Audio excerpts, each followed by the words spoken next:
मध्य प्रदेश में कांग्रेस की राज्यसभा प्रत्याशी के नामांकन खारिज होने पर कांग्रेस जिस प्रकार की राजनीति कर रही है वो स्वयं कांग्रेस की नीयत और कांग्रेस की अंदरूनी स्थिति को वास्तविक रूप में देश के सामने रख रहा है। पहली बात ये बहुत स्पष्ट है कि कांग्रेस प्रत्याशी मीनाक्षी नटराजन जी के विरुद्ध तेलंगाना के न्यायालय में एक केस लंबित था। परिवाद संख्या 4472/2025।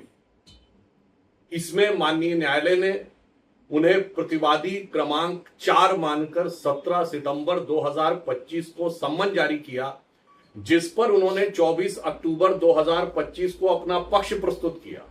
अर्थात यह प्रकरण पूरी तरह न सिर्फ न्यायालय में विचाराधीन था, बल्कि वह यह नहीं कह सकती या कांग्रेस पार्टी यह नहीं कह सकती कि उनके प्रत्याशी को इस विषय के बारे में कोई जानकारी नहीं थी, क्योंकि वो न्यायालय में प्रतिवादी के रूप में प्राप्त अपने सम्मन का पक्ष रख चुके हैं।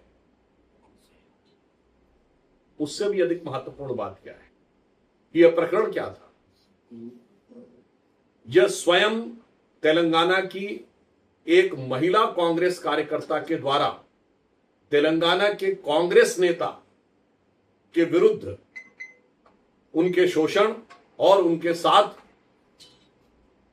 अनुचित व्यवहार करने का प्रकरण था, जिसमें उन्होंने प्रभारी के रूप में कांग्रेस की प्रत्याशी महोदया का नाम भी लिया था।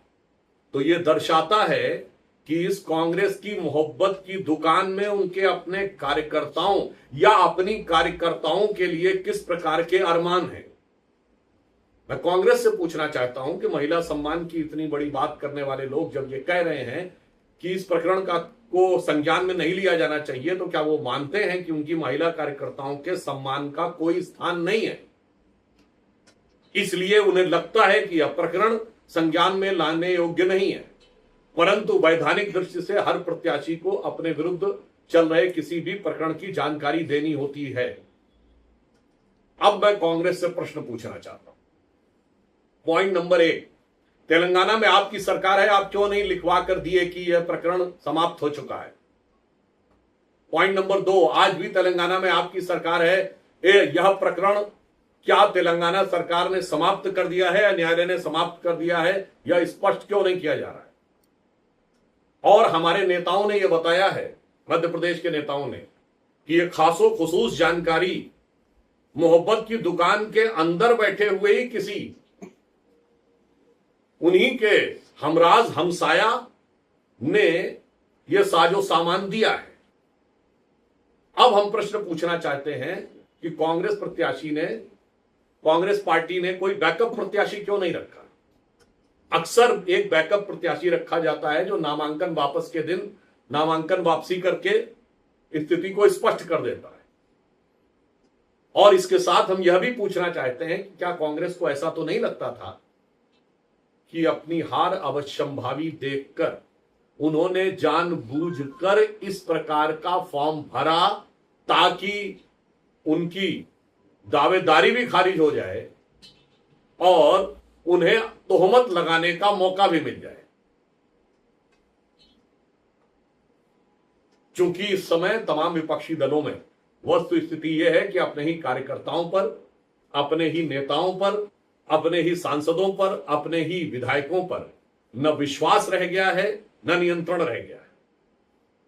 इसलिए जो कुछ भी हुआ है यह दर्शाता है कि कांग्रेस का अंदरूनी चरित्र कितना विद्रूप हो चुका है कि उन्हीं की एक महिला कार्यकर्ता के द्वारा लगाए गए आरोप पर वहां की उन्हीं की पार्टी उसको संज्ञान में भी नहीं लेना चाहती और उन्हीं के लोग यह जानकारी भी देते हैं और फिर उन्हीं के लोग बैकअप प्रत्याशी नहीं खड़ा करवाते हैं। और मैं यह पूछना चाहता हूं, कांग्रेस में तो बड़े बड़े दिग्गज वकील हैं जो तमाम निर्णयों को उलटवा देते हैं, रात में सुप्रीम कोर्ट खुदवा देते हैं, वो ये टेक्निकल चीज नहीं देख पाए।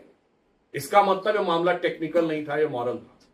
तो मैं सिर्फ कांग्रेस से अपने पुनः यह प्रश्न दोहराता हूं कि पहली बात, क्या ऐसा प्रकरण था या नहीं, और था, और इस पर जब न्यायालय में पक्ष रखा गया तो उसे मेंशन क्यों नहीं किया गया।